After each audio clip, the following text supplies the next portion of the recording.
Hello दोस्तों, good evening. स्वागत है आपका आपके अपने YouTube channel create wealth with Atul में। मैं हूं आपका दोस्त अतुल गोयल। आज हम बात करेंगे रिलायंस इंडस्ट्री की इससे रिलेटेड न्यूज़ के बारे में।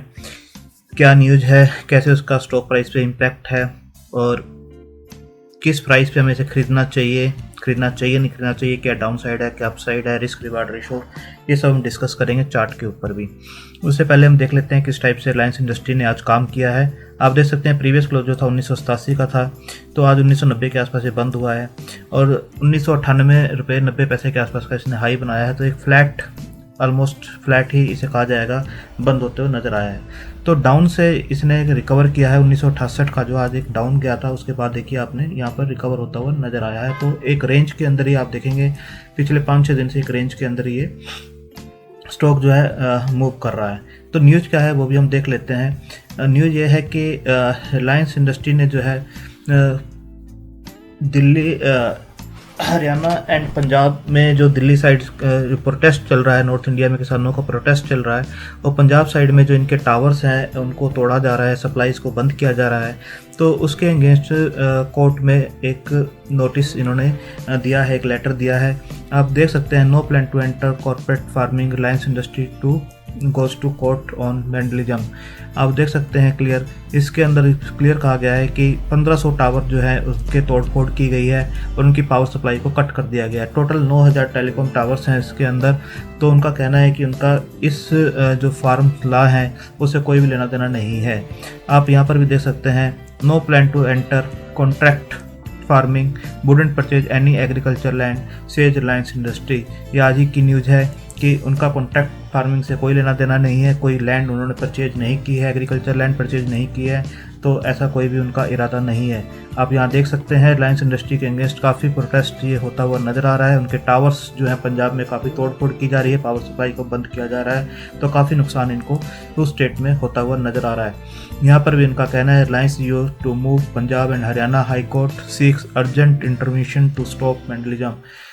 तो यहाँ पर पंजाब और हरियाणा हाई कोर्ट में एप्लीकेशन दी गई है और कहा गया है कि इंटरवेंशन करने के लिए गवर्नमेंट से, वहाँ की पुलिस से, कि ये जो भी हो रही है तोड़फोड़, जो नुकसान हो रहा है वो सही नहीं है और इसे रोका जाए। आप यहाँ पर भी देख सकते हैं, रिलायंस से it has nothing to do with farm laws filed in Punjab and high court. Farm laws जो अभी चल रहे हैं उनसे इनका कोई भी लेना देना नहीं है और इनको सिर्फ निशाना बनाया जा रहा है। आप यहाँ देख सकते हैं, इसके अंदर भी क्लियरली इन्होंने लेटर लिखा है कि कंपनी का Reliance industry limited, RPL, Reliance retail limited, Reliance Jio Infocom और रिलायंस से जुड़ी कोई भी कंपनी ना तो कॉर्पोरेट और कॉन्ट्रैक्ट फार्मिंग करती है और ना ही करवाती है और ना ही भविष्य में इस बिजनेस में उतरने की कोई योजना है। तो क्लियर उन्होंने बताया गया है इस लेटर में कि किसी भी टाइप का कोई भी कॉन्ट्रैक्ट या कॉर्पोरेट फार्मिंग ना करती है, ना करवाती है और ना ही करने की कोई योजना है। कॉर्पोरेट और कॉन्ट्रैक्ट खेती के लिए रिलायंस या रिलायंस की सहायक किसी भी कंपनी ने प्रत्यक्ष या अप्रत्यक्ष से खेती के लिए कोई भी ज़मीन हरियाणा या पंजाब या देश के किसी भी दूसरे हिस्से में नहीं खरीदी है, न भविष्य में ऐसी टाइप की कोई भी उनकी योजना है करने की। तो कोई भी ज़मीन इस टाइप की नहीं खरीदी गई, ये अपने लेटर में उन्होंने क्लियर किया है। भारत में संगठित रिटेल कारोबार में रिलायंस रिटेल एक अग्रणी कंपनी है जो देश में दूसरी कंपनियों, निर्माताओं और आपूर्तिकर्ताओं के से भिन्न ब्रांडों के जो है अनाज, फल, सब्जियां, जो चीज़ें जो है ली जाती हैं, इलेक्ट्रॉनिक्स प्रोडक्ट्स खरीदे जाती हैं, दवाइयां खरीदी जाती हैं, कपड़े वगैरह खरीदे जाते हैं और सभी कैटेगरी के प्रोडक्ट्स ये बेचती है। ये किसानों से सीधी खरीद नहीं करती है। किसानों से अनुचित लाभ लेने के लिए कंपनी ने कभी भी लंबी अवधि के कॉन्ट्रैक्ट नहीं किए हैं और ना ही ऐसा कभी करेगी।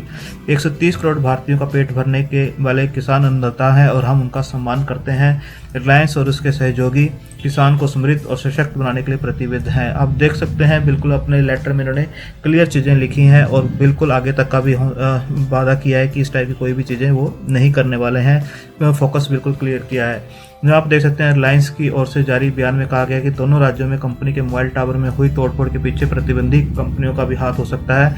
उनका कहना है कि रिलायंस भारती एयरटेल और वोडाफोन इस टाइप की जो है चीज़ें कर सकती हैं और उनके जो सब्सक्राइबर हैं उनका जो है नंबर्स कैंसिल कराना या पोर्ट करवाना, इस टाइप की चीज़ें हो सकती हैं जिनको उनको नुकसान हो सकता है।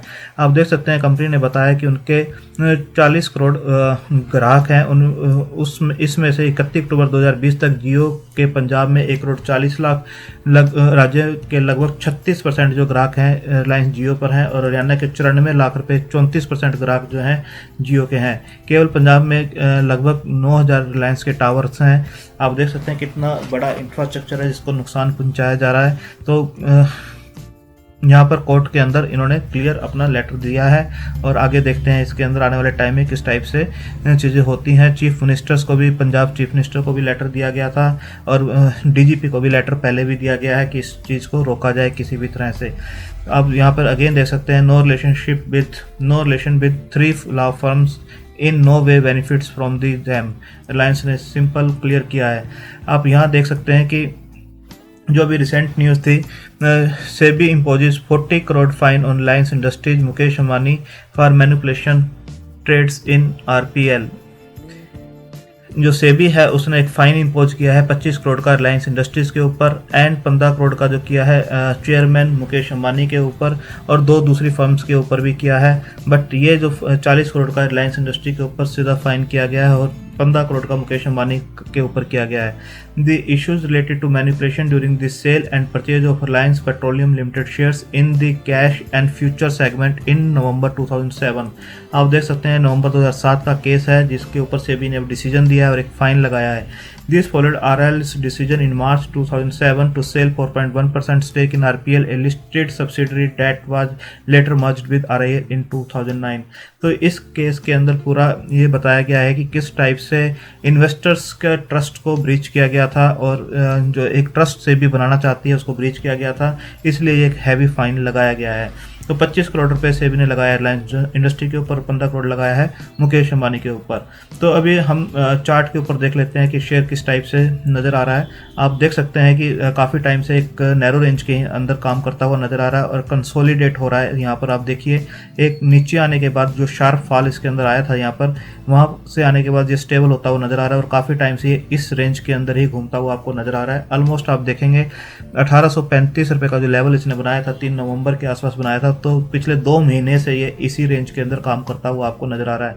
कहीं पर भी कोई डाउनसाइड डिप आपको इसके अंदर मिलती है 1890 के आसपास, निफ्टी ऑल टाइम हाई चल रहा है। कहीं पर भी कोई भी करेक्शन होती है या इससे रिलेटेड किसी भी सेक्टर के इसके ऊपर असर आता है या रिजल्ट्स की वजह से असर आता है, तो ये शेयर आपको 1890-1900 की रेंज में कहीं पर भी मिलता है, तो आपको इसके अंदर पैसा बिल्कुल लगाना चाहिए, क्योंकि इसकी रेंज जो है आप देखिए पिछले 5-6 दिनों से और भी नैरो रेंज होती जा रही है। आप देखिए 1 2 3 4 5 6 ये छठा सेशन है, जो नीचे जाता है तो ये रिकवर होकर अगेन 1990-1985 के आसपास ही क्लोज दे रहा है आपको पिछले 5-6 दिन से। तो कहीं ना कहीं इंडिकेशन है कि ये आपको ऊपर के लेवल दिखा सकता है। ऊपर का जो रेजिस्टेंस इसका बनता है 2070 के आसपास का रेजिस्टेंस है, अगर उसको ये ब्रेक करता है अच्छे वॉल्यूम्स के साथ तो ये आपको 2500 रुपये के आसपास भी जाता हुआ नजर आएगा, 2540 के आसपास भी जाता हुआ नजर आएगा, क्योंकि जो भी बैड न्यूज़ थी इसके अंदर वो अब फैक्टर्ड इन होती हुई नज़र आ रही है।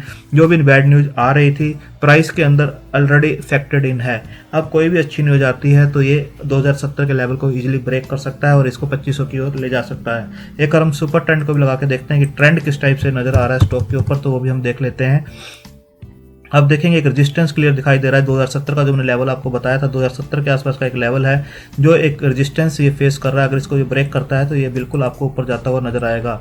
RSI भी एक बार हम देख लेते हैं कि RSI किस टाइप से काम कर रही है। तो RSI जो आप देखेंगे 51 के आसपास की RSI है, जो कि बिल्कुल आपको सही दिखाई दे रही है, ना तो ओवरबॉट जोन में है ना ओवरसोल्ड जोन में है। एक और MACD भी हम लगा के देखते हैं कि MACD किस टाइप से काम कर रहा है। MACD आप देखेंगे कंसोलिडेशन की ओर इंडिकेट कर रहा है कि कंसोलिडेशन फेज इसका है और बिल्कुल ये कंसोलिडेट ही करता हुआ आपको नज़र आ रहा है। इसके बाद हम ATR को भी लगा के देखते हैं कि ATR किस टाइप से काम करता है।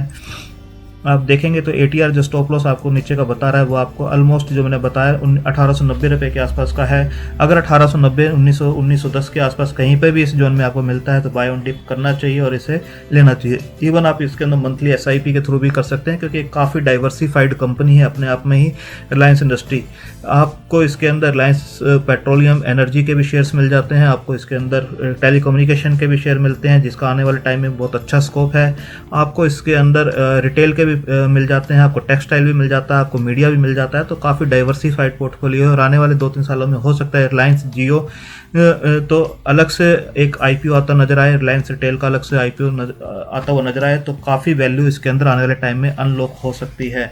तो जिसको भी डाइवर्सिफाइड पोर्टफोलियो बनाना है तो आप इसके अंदर बना सकते हैं। यहाँ से भी इसकी वैल्यू अच्छी खासी नज़र आती है। जब ये चलना स्टार्ट होगा तो ये 2500 के लेवल इजीली ब्रेक कर सकता है और सेफ शेयर है, आप इसे अपने पोर्टफोलियो में रख सकते हैं। जो भी बुरी खबरें हैं इसके अंदर ऑलरेडी फैक्टर्ड इन हो चुकी हैं।